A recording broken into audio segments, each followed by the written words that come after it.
DSC ಪತ್ರಿಕೆ 5/5 ವಿಶೇಷ ಕವಿ ಕಾವ್ಯ ಅಧ್ಯಯನ ಹೊಸಗನ್ನಡ ತೃತೀಯ BA ಕನ್ನಡ ಐಚ್ಛಿಕ 5ನೇ ಚಾತುರ್ಮಾಸ ಮೈಸೂರು ವಿಶ್ವವಿದ್ಯಾನಿಲಯ ನಿಗದಿಪಡಿಸಿದ ಪಠ್ಯ ಅಧಿವೇಶನ 84ರಲ್ಲಿ ನಾವು ಕಾಣಬಹುದು. ವಿಶೇಷ ಕವಿ ಕುವೆಂಪು ಘಟಕ 3 ಶೀರ್ಷಿಕೆ ಗದ್ಯ ಭಾಗ ಆಯ್ದ ಭಾಗಗಳು.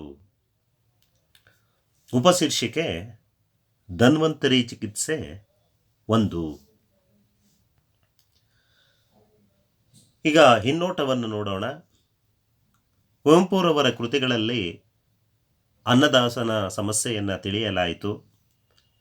ರೈತನು ದೇಶದ ಆರ್ಥಿಕತೆಯ ಬೆನ್ನೆಲುಬು ಎನ್ನುವುದನ್ನು ಅರಿಯಲಾಯಿತು. ರೈತ ಕವಿಗೆ ಯೋಗಿಯಂತೆ, ದ್ರಷ್ಟಾರನಂತೆ, ದೇವತೆಯಂತೆ, ದಾತನಂತೆ ಕಂಡಿರುವ ಬಗ್ಗೆ ತಿಳಿದುಕೊಳ್ಳಲಾಗಿದೆ.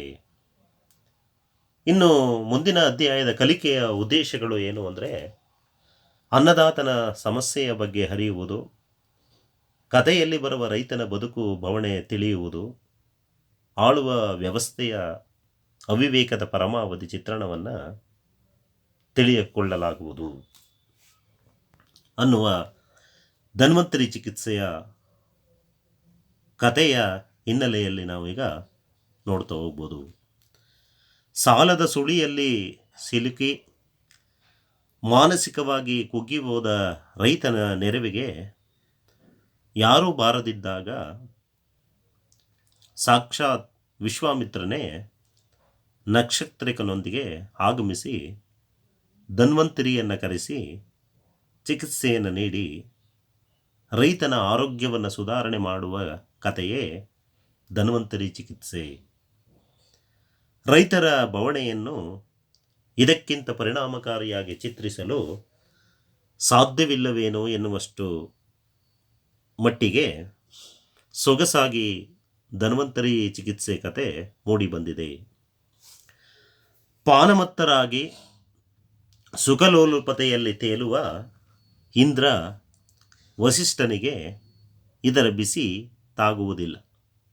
ಸದಾ ಯಜ್ಞ ಯಾಗ ಮಾಡುತ್ತಾ ಕಲ್ಪಿತ ಪುರಾಣ ಬೋಧಿಸುವ ನಿಮಗೆ ರೈತನ ನರಳುವ ಧ್ವನಿ ಕೇಳಿಸುತ್ತಿಲ್ಲವೇ ಎಂದು ಸ್ವರ್ಗಲೋಕದ ಅಧಿಪತಿಗಳನ್ನು ಪ್ರಶ್ನೆಯನ್ನು ವಿಶ್ವಾಮಿತ್ರ ನಾರದರ ಸಲಹೆಯಂತೆ ಮಾರುವೇಷದಲ್ಲಿ ಭೂಮಿಗೆ ಬರ್ತಾನೆ. ತನ್ನೊಂದಿಗೆ ನಕ್ಷತ್ರಕನನ್ನು ಕರೆತರ್ತಾನೆ. ವಿಶ್ವಾಮಿತ್ರನ ಮನಸ್ಸು ಗಂಭೀರ ಚಿಂತಮಗ್ನವಾಗಿತ್ತು ಹಾಗೂ ಕಿಂಚಿತ್ ಉದ್ವಿಗ್ನವಾಗಿತ್ತು.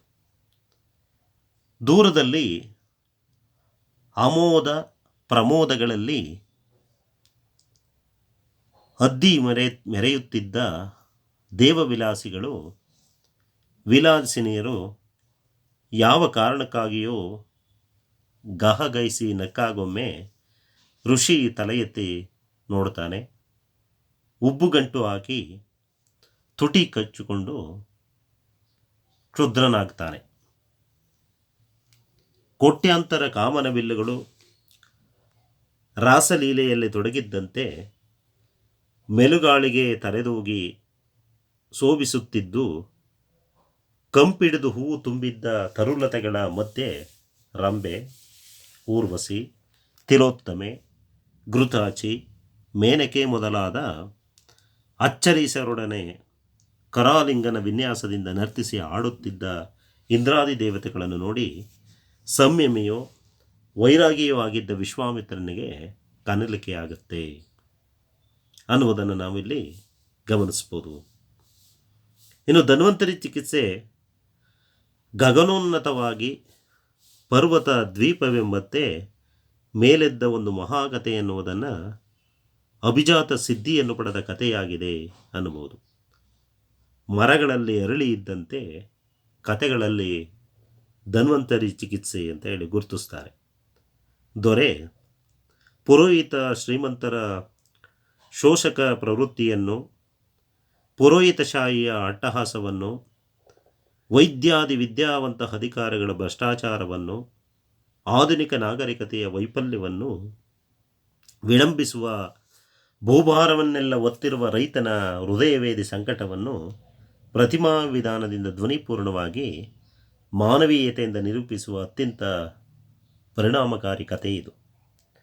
ಇಲ್ಲಿಯ ಕತೆ ಶೀಘ್ರವಾಗಿ ಒಂದೇ ಸಮನೆ ಓಡುತ್ತದೆ.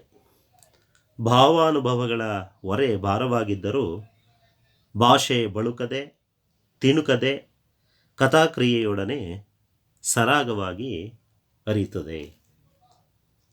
ವಾಸ್ತುಶಿಲ್ಪಿಯ ಪೂರ್ವಯೋಜಿತ ನೀಲಿನಕ್ಷೆಯ ಪ್ರಕಾರ ನಿರ್ಮಿಸಿದ ಕಲಾ ಪ್ರದರ್ಶನದಂತಿದೆ ಈ ಕತೆ. ಎಲ್ಲಿಯೂ ಅನಾವಶ್ಯಕವಾದ ಗೋಡೆ ಗುಡಾರಗಳಾಗಲಿ ಅಲಂಕಾರಗಳ ಏರುಪೇರು ಇಲ್ಲ. ಘಟನೆಯಿಂದ ಘಟನೆಗೆ ಕತೆ ಸಾಗುತ್ತಾ ನೇರವಾಗಿ ಗುರಿ ಮುಟ್ಟುತ್ತದೆ. ನಡುವೆ ಬರುವ ಲಘು ವರ್ಣನೆಗಳು ಕಥೆಯ ನಿಶ್ಚಿತ ಉದ್ದೇಶಕ್ಕೆ ಪೋಷಕವಾಗಿವೆ. ವಿಡಂಬನೆಯೇ ಈ ಕಥೆಯ ಜೀವಧಾತುವಾಗಿದೆ, ಅದರ ಹಿರಿಮೆಯ ಕೈವಾರವಾಗಿದೆ. ಏನು ಸ್ವರ್ಗವೋ ಏನು ಪಡಕಾನೆಗಿಂತಲೂ ಕಡೆಯಾಗಿ ಹೋಗಿದೆ, ನರಕದಲ್ಲಿ ಆದರೂ ಯಾತನೆಯ ಗಾಂಭೀರ್ಯವಿರುತ್ತದೆ. ಇಲ್ಲಿಯ ಲಘುತ್ವಕ್ಕೂ ಇತಿಯಿಲ್ಲ ಮಿತಿಯಿಲ್ಲ. ತಿಂದುಂಡು ಮೆರೆಯುವುದು, ತಪಸ್ವಿಗಳನ್ನು ಕೆಡಿಸುವುದು, ದಾನವರೊಡನೆ ಕಾದು ಸೋತೋಡಿ ತ್ರಿಮೂರ್ತಿಗಳನ್ನು ಮರೆ ಹೋಗುವುದು, ಈ ಮಹತ್ ಕಾರ್ಯಗಳಲ್ಲಿಯೇ ಇವರ ಬಾಳೆಲ್ಲ ಪರ್ಯಾವಸಾನವಾಗುತ್ತದೆ. ಅದು ಕೂಡ ಇಲ್ಲ. ಚಿರಂಜೀವಿಗಳಿಗೆ ಪರ್ಯಾವಸಾನವೆಲ್ಲಿಂದ? ಇಲ್ಲಿ ಪಡಕಾನೆಯ ಪ್ರಯೋಗದ ಔಚಿತ್ಯವನ್ನು ಗಮನಿಸ್ಬೋದು. ಒಂದು ಕಡೆ ರೈತರ ಸಂಕಟ, ಮತ್ತೊಂದು ಕಡೆ ಆ ಸಂಕಟವನ್ನು ಗುರುತಿಸಿದ ಶ್ರೀಮಂತಿಕೆಯ ವಿಕಟ ಅಟ್ಟಹಾಸದ ವಿಡಂಬನೆಯಲ್ಲಿ ಸಾರ್ಥಕವಾಗಿ ಮೈಗೊಂಡಿದೆ ಎನ್ನಬಹುದು. ಈ ಕತೆ ಒಟ್ಟಾರೆಯಾಗಿ ರೈತನ ಬದುಕಿನ ಚಿತ್ರಣವನ್ನು ಚಿತ್ರಿಸ್ತದೆ ಅನ್ನೋದು. ಇನ್ನು ವಸ್ತುನಿಷ್ಠ ಮಾದರಿಯ ಪ್ರಶ್ನೆಗಳಿಗೆ ಬಂದರೆ, ವಿಶ್ವಾಮಿತ್ರ ಯಾರ ಸಲಹೆಯಂತೆ ಧರೆಗೆ ಬಂದನು? ಉತ್ತರ 2, ನಾರದನ ಸಲಹೆಯಂತೆ ಧರೆಗೆ ಬಂದ. ಭೂಮಿಯ ಮೇಲೆ ನರಳುವ ಧ್ವನಿ ಯಾರದ್ದು? ಉತ್ತರ 2, ರೈತ. ಮೂರನೆಯ ಹೊಸಗನ್ನಡದ ಮೊದಲ ಪ್ರತಿಭಟನೆಯ ಧ್ವನಿಯಾದ ಕತೆ ಧನ್ವಂತರಿ ಚಿಕಿತ್ಸೆ ಅಂತ ಹೇಳ್ಬೋದು. ಇದಿಷ್ಟು ಕೂಡ ಧನ್ವಂತರಿ ಚಿಕಿತ್ಸೆಯ ಬಗ್ಗೆ ಇರತಕ್ಕಂತಹ ವಿವರಗಳು.